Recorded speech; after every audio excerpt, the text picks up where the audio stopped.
Muito bem, irmãos. Quero convidar você a abrir a Bíblia num pequeno trecho que está em Gênesis capítulo 32.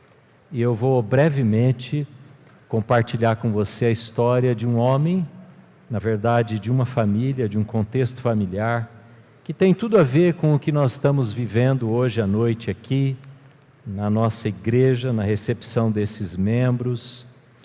Gênesis capítulo 32. Às vezes, quando a gente ouve uma história da Bíblia como esta, a gente esquece o que demorou para acontecer aquilo que nós estamos lendo.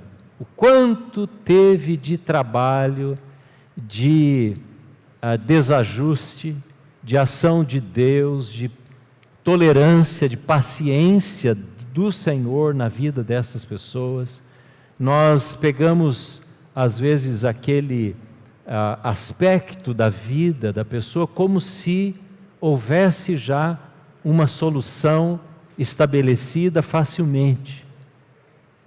Por isso, quando lemos a Bíblia, e especialmente essas biografias, nós devemos nos lembrar do trabalho lento, paciente de Deus na vida dessas pessoas. Eu quero convidar você a abrir, então, Gênesis 32, do versículo 22 em diante. Se você não tem a Bíblia, tem aqui na tela o texto, para você também poder ler comigo. Versículo 22, a história de Jacó, um pequeno trecho da história deste homem. Diz assim: naquela noite Jacó levantou-se, tomou suas 2 esposas, suas 2 servas e os seus 11 filhos para atravessar o lugar de passagem do Jaboque. Depois de havê-los feito atravessar o ribeiro, fez passar também tudo o que ele possuía, e Jacó ficou sozinho.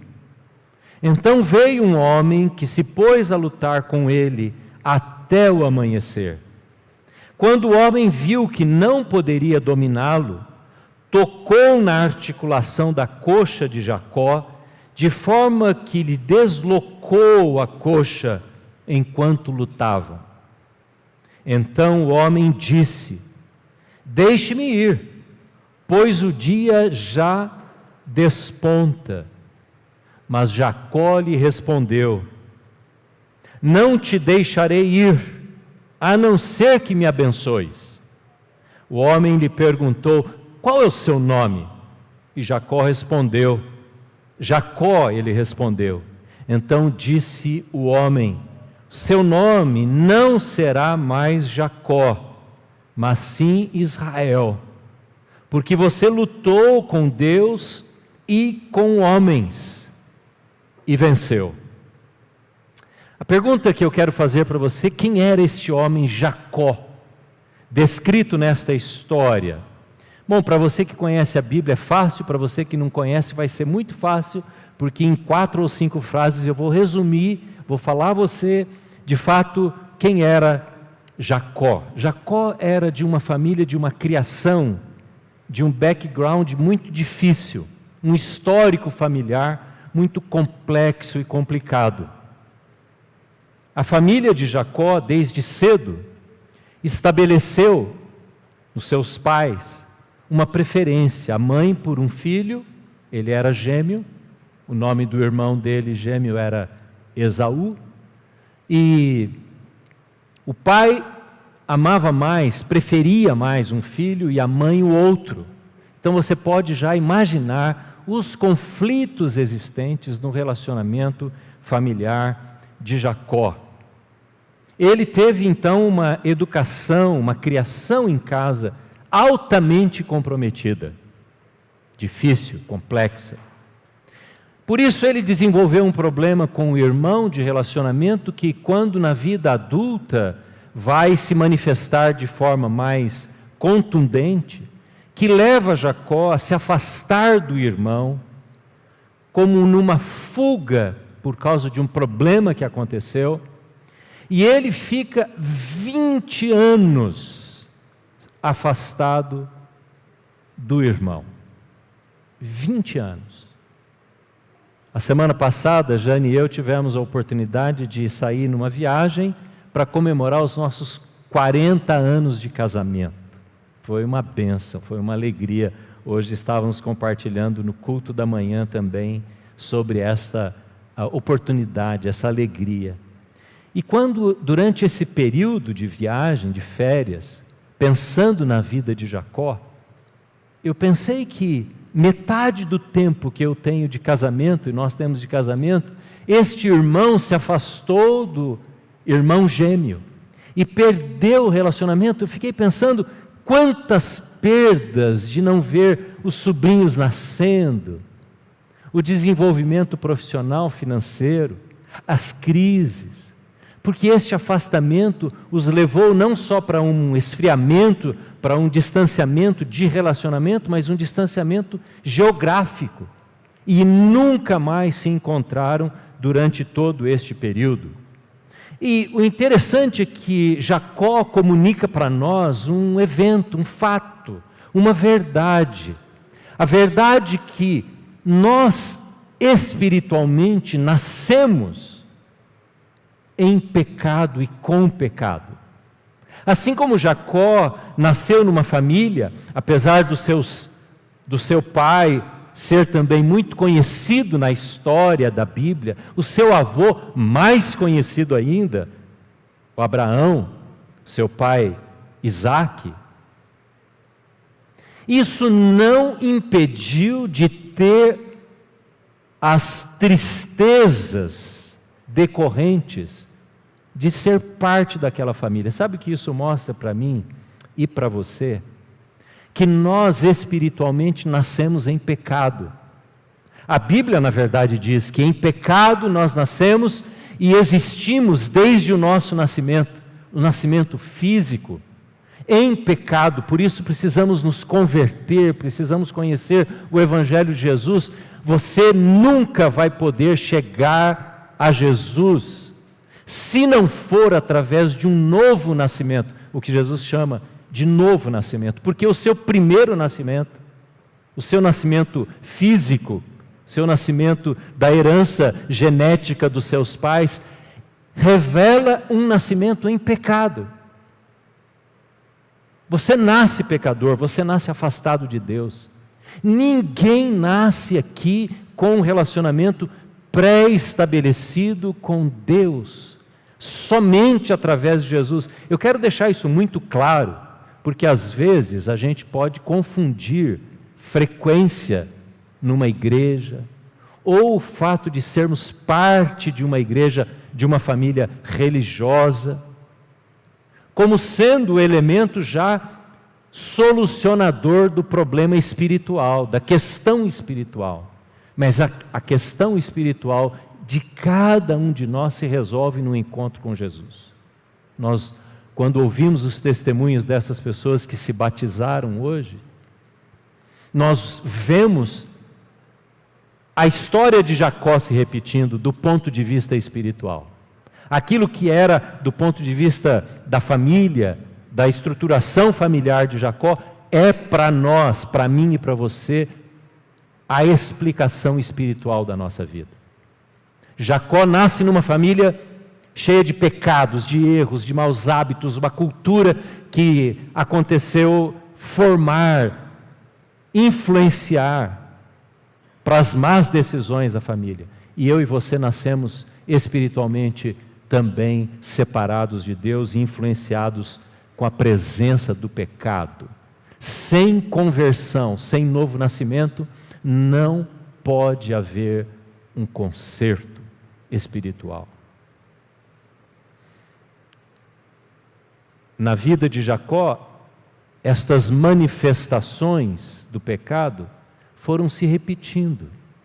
O que aconteceu na vida do avô, o que aconteceu na vida do pai, acontece também na vida dele. Eu não tenho tempo aqui para falar do avô, para falar do pai, mas você pode buscar essas informações na leitura dos capítulos anteriores deste texto.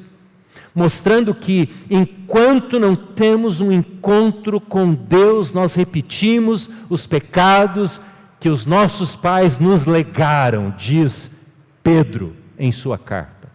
Você recebeu e eu recebi o pecado dos nossos pais, e nós repetimos isso até o dia em que nos libertamos na cruz de Jesus e deixamos na cruz de Cristo a nossa história ser transformada. Você compreende isso?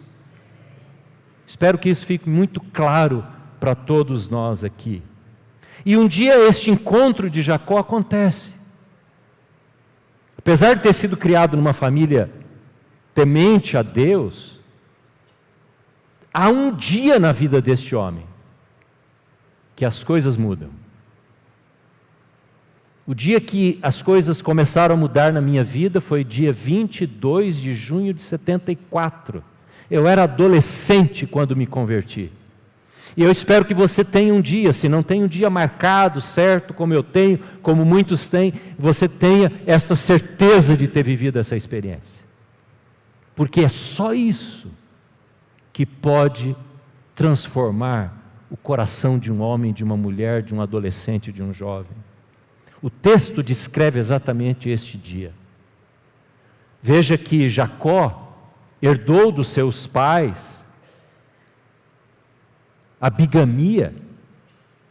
A gente vê isso acontecendo, relacionamento fora do casamento, ou com 2 casamentos, na vida do avô, na vida do pai, e ele também, diz o texto, leva suas 2 mulheres, e Deus não abençoa isso, nunca foi propósito de Deus, apesar desses patriarcas chamados da fé terem essas questões, mas muitas outras questões complexas, fora, afastadas, longe da vontade de Deus. E diz o texto que ele vai com as suas 2 esposas e os seus filhos, 11 filhos, e todos os seus servos, seus funcionários, seus bens. Jacó era um homem rico, próspero, porque ele tinha uma marca da bênção por ser da descendência de Abraão, da família de Abraão, o pai da fé. E ele está indo para onde? Ele está indo para um encontro com Deus, apesar de não saber disso.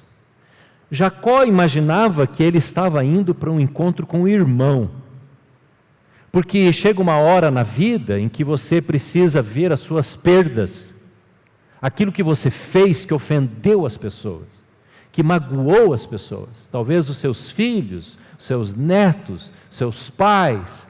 E quando Deus começa a trabalhar na vida de uma pessoa, sabe o que acontece? Uma das melhores maneiras a gente vê essa ação de Deus na vida, do Espírito Santo na vida de uma pessoa, é como ela começa a tratar os outros, como ela deixa de ser aguda e ela passa a ser calma, amorosa. Ela deixa de ser contundente e querer tudo na hora, às claras, para ver os seus erros. Ela começa a abrir os olhos para aquilo que ela tem feito e começa a repensar a maneira como tem gasto seu tempo no relacionamento com as pessoas, como tem desonrado os mais velhos. Você quer ver um adolescente convertido? Pastor Nicolas pode confirmar isso. É quando ele começa a honrar pai e mãe, amar os idosos, conversar com os seus idosos de casa. A gente viu aqui um avô batizando seu neto. Você quer ver um adolescente convertido? Olhe como ele trata os seus avós, seus pais. Você quer ver um homem convertido? Veja como ele trata a sua esposa, porque os concertos vão sendo realizados. O Espírito Santo vai convencendo a maneira como tratamos uns aos outros. Jacó achava que ele iria se encontrar com o irmão 20 anos depois. Só que ele estava passando pelo Estreito de Jaboque, que era um vale muito estreito, e ele tinha que passar por ali. Ele envia as suas esposas, os seus familiares, primeiro, depois envia os seus servos, primeiro com a sua posse de animais, os seus rebanhos, e por alguma razão ele fica. O texto diz no versículo 24 que ele fica sozinho naquele vale. E ele passa uma noite, quem sabe, pedindo a Deus, a misericórdia de Deus, porque ele estava caminhando, indo em direção a Esaú. Ele havia mandado seus empregados irem com presentes, porque ele não sabia como Esaú ia reagir, como ia ser aquele encontro, ele estava com medo, e ele então para naquele lugar, e sozinho com Deus, como deve ser a conversão, sozinho. Você pode estar no meio de um congresso, no meio de um culto, no meio de um acampamento, como eu me converti no meio de um acampamento com umas centenas de jovens, mas eu sozinho tive uma experiência com Jesus, e é assim que precisa acontecer. E Jacó, versículo 24, diz que ele está sozinho. Eis que neste momento, sozinho, aparece um homem, que não é o irmão, que é Cristo Jesus. Quando você vê na Bíblia, especialmente no Velho Testamento, o que é chamado na teologia de teofania, aparição, manifestação de Deus, e não há clareza do texto que é um anjo, como em alguns lugares diz, o anjo do Senhor apareceu. Neste caso, o texto diz: eis que um homem veio e se pôs a lutar com ele até o amanhecer. Este homem é Jesus. Este homem é Jesus. É importante dizer isso, porque às vezes a gente imagina, no nosso inconsciente teológico de interpretação da Bíblia, que Jesus surgiu lá em Belém. Ele começou a existir em Belém. Jesus é da Trindade, é Deus triuno. E Jesus está agindo no Velho Testamento. E ele se manifesta a Jacó, porque cada pessoa tem que se encontrar com Cristo Jesus. Você não vai se encontrar com o Pai, a não ser que se encontre com o Filho. Se você não se render a Jesus, você nunca vai poder chamar Deus de Pai. Nunca. Ninguém se aproxima de Deus como Criador, se não for através do Filho, porque Ele é a revelação do Pai. Jesus se apresenta para Jacó. E diz o texto que ele luta com Jacó. E esta luta está acontecendo no seu interior. Eu imagino aquele encontro com a santidade, a autoridade de Jesus, com o amor de Jesus, com a revelação da compaixão e da misericórdia. E Jacó começa a olhar para si mesmo, e ele começa a lutar com este homem, Jesus, e diz para Jesus: eu não solto você se você não me abençoar, diz no texto no versículo 26, não te deixo ir. Mas há uma coisa interessante nessa história, se você está com a sua Bíblia aberta aí, olha aqui o que diz no versículo 25, quando o homem viu, este homem Jesus, viu que não poderia dominá-lo. Algumas pessoas entendem que é um homem comum por causa dessa expressão. Se fosse Jesus, se fosse um anjo, não estaria escrito isso. Não poderia dominá-lo. Olha o que diz, está aí na tela. Quando o homem viu que não poderia dominar Jacó. Mas como assim? Jesus não poderia dominar Jacó? Não poderia vencer Jacó? Jesus estava sendo esfolado ali naquela luta por Jacó? Não é isso. Sabe o que quer dizer isso? Quer dizer que Deus começa a trabalhar no coração de uma pessoa, fazendo o trabalho de convencimento. O Espírito Santo, nos nossos dias, faz esse trabalho de convencimento. Mas há um momento em que Deus deixa a pessoa responder a essa ação do Espírito Santo. Porque Deus não exige uma obediência, um arrependimento, uma entrega cega. A ação de Deus vai até um ponto em que a nossa resposta entra. Jesus poderia ter feito aqui um trabalho completo por conta própria, por Ele mesmo, de levar Jacó até a morte, se quisesse. Mas Ele não domina Jacó. Ele não vai tirar de Jacó a sua própria responsabilidade. Portanto, não há desculpas para ninguém.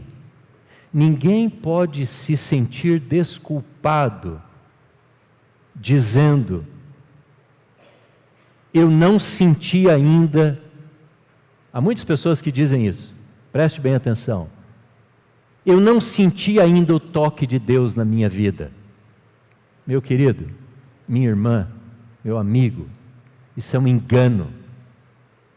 E talvez você mesmo se justifique dizendo: eu ainda não senti, por isso eu ainda não tomei uma decisão.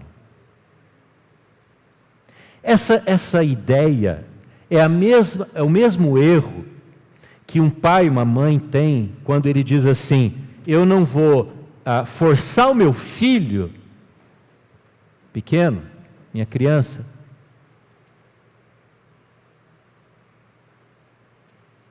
a crer no Evangelho, a ler a Bíblia. Eu não vou forçar o meu filho a seguir os passos de Jesus, porque eu quero que ele decida quando ele for adulto. Só que você decide onde ele vai estudar, o que ele vai comer, o que ele vai vestir, os amigos que ele vai ter, o palavreado que você reprova que ele tenha, ou que você aprova que ele tenha. Mas quando chega nesta decisão, você diz: não, isso é com ele. Eu não quero forçar o meu filho. Há tantos pais que agem assim, com esta flacidez, com esta irresponsabilidade no que diz respeito aos seus filhos ou avós com respeito aos seus netos. Deus não impõe sobre Jacó. Jesus, ele vai convencendo Jacó nesta noite, uma noite de encontro. Mas há um momento que Jesus decide deixar uma marca na vida de Jacó, e ele toca, diz o texto, a coxa deste homem.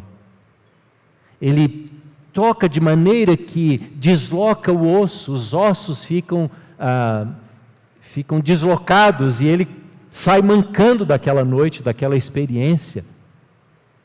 Porque Deus vai fazendo marcas na nossa vida. Deus vai dando oportunidade para essas marcas positivas aparecerem. Sabe o que acontece às vezes com o sofrimento? É uma marca que Deus usa para construir em nós um novo caminho. Um culto, uma leitura da palavra, um tempo de oração, uma conversa com alguém, são marcas que Deus produz em nós, e vai depender de nós utilizarmos esta marca e dizer: eu quero conservar esta marca, aquilo que Deus me falou, aquilo que Deus me mostrou, eu quero manter em mim e quero construir a minha vida a partir disso, em cima disso, e não jogar isso fora. Então diz o texto que ele saiu mancando daquela experiência, e o homem disse: eu preciso deixar você, e Jacó responde: eu não posso te deixar ir, a não ser que eu seja abençoado. Ele vê naquele homem um abençoador, é Jesus.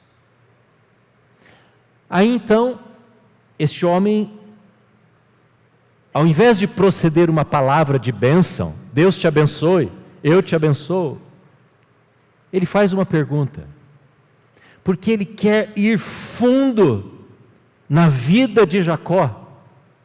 E ele diz: qual é o teu nome? E Jacó responde: Jacó é o meu nome. Você não mais vai chamar-se Jacó, você vai ser chamado de hoje em diante do quê? Israel. E ele explica. Você sabe que Jacó tem um significado daquele que toma o lugar, aquele que usurpa o lugar. É como se você saísse agora e alguém chegasse no lugar que você está sentado aí e tomasse o seu lugar. Você ia voltar, né, tinha deixado a sua bolsa, seu celular aí, e alguém sentou no seu lugar, você não ia gostar muito, né? Quando acontece isso, o lugar da fila. Jacó significa aquele que tomou o lugar, que arrancou o lugar que era de outro. E Jesus diz, você vai se chamar Israel. Israel tem outro significado. Israel, e ele explica aqui o texto, ele diz, Israel que significa você lutou com Deus e você venceu. Fico pensando, venceu Jesus? Como assim? Como assim você venceu Jesus? Porque você abriu a sua vida para que houvesse a grande transformação nesta noite. É o que Jesus está dizendo para Jacó. Você foi quebrantado, a vitória veio pelo quebrantamento. A conversão veio, às vezes, pelo momento difícil. Daqui a pouco, guarde bem isso que eu vou dizer, nós vamos cantar um hino. Esse hino que nós vamos cantar daqui a pouco, que é conhecido no mundo todo, é uma adaptação daquele conhecido hino Amazing Grace. Conhece esse hino? É cantado no mundo todo. Maravilhosa graça. Esse hino, sabe quem escreveu a letra dele? Ele é cantado em todos os países, em todos os lugares cristãos. Ele foi escrito por um homem chamado John Newton. John Newton, sabe quem era? Ele era um traficante de escravos, que possuía uma frota de embarcações, que fazia o trânsito de escravos da África para a América do Norte. Ele se converteu, sendo um traficante de escravos na Inglaterra.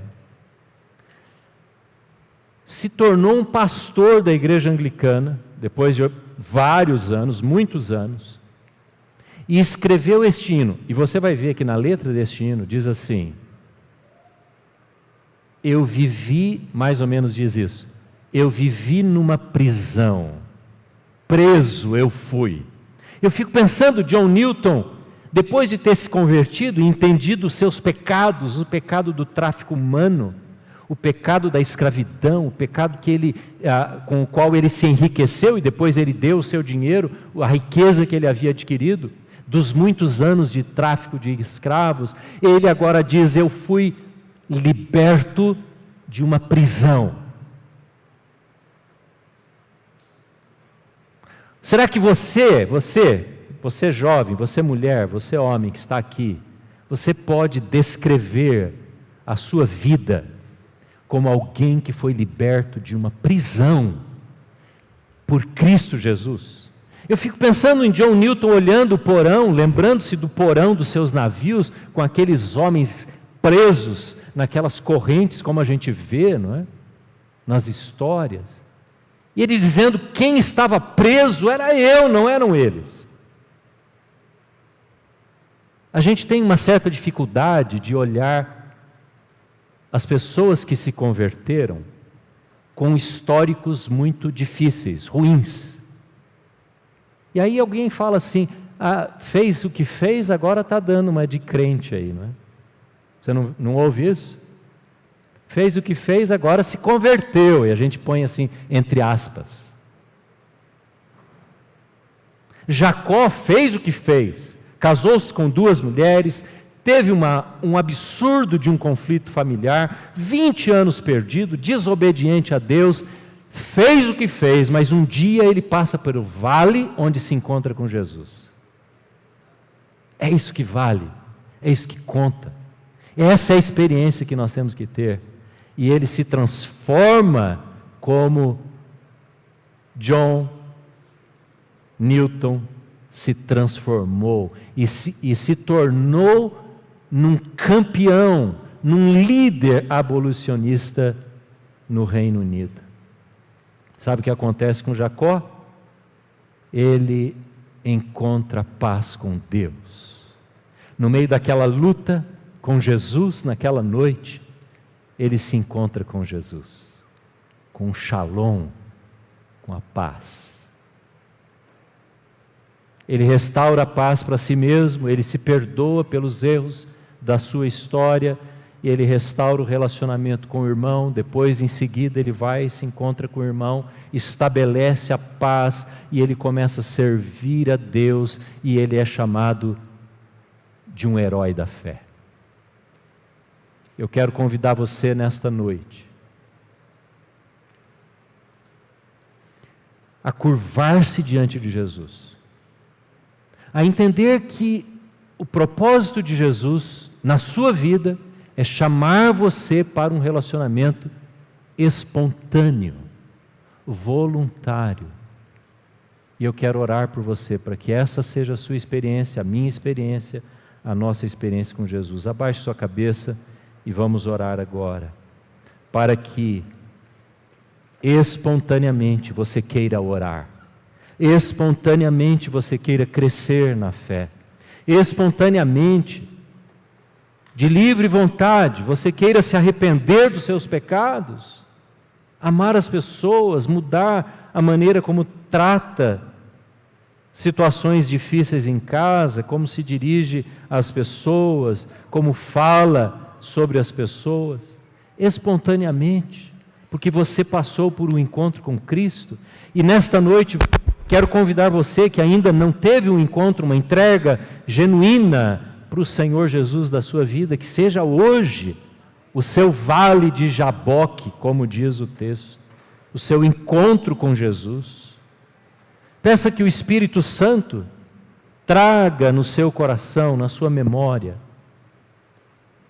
quais são as esferas da vida que precisam ser mudadas.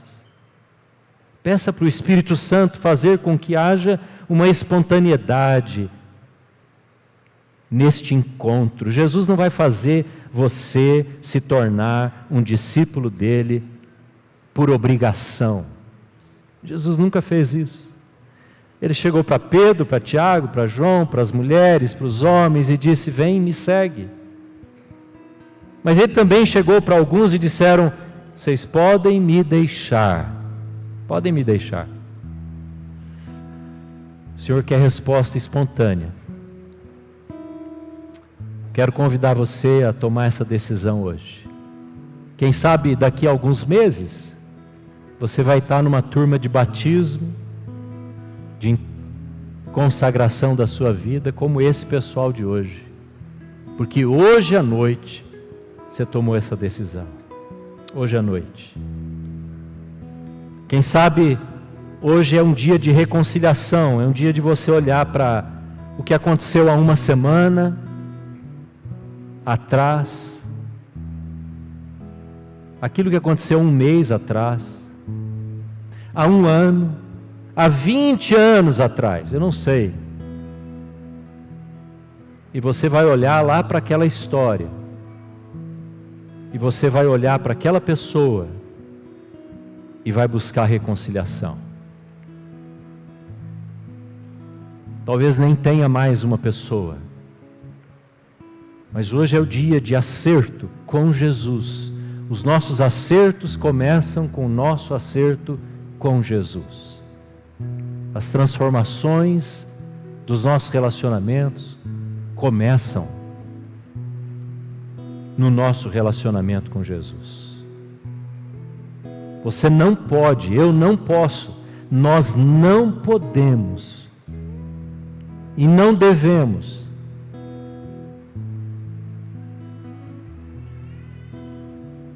nos manter endurecidos. Deixe o Senhor bater no seu coração, quebrar seu coração. Deixe o Senhor dar uma marca nesta noite, dar uma ordem para você. Deixe o Senhor apontar o que precisa ser mudado. Hoje.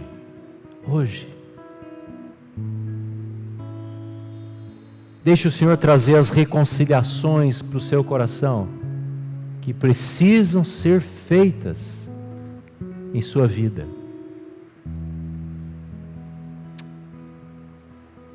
Nós vamos ouvir esse hino.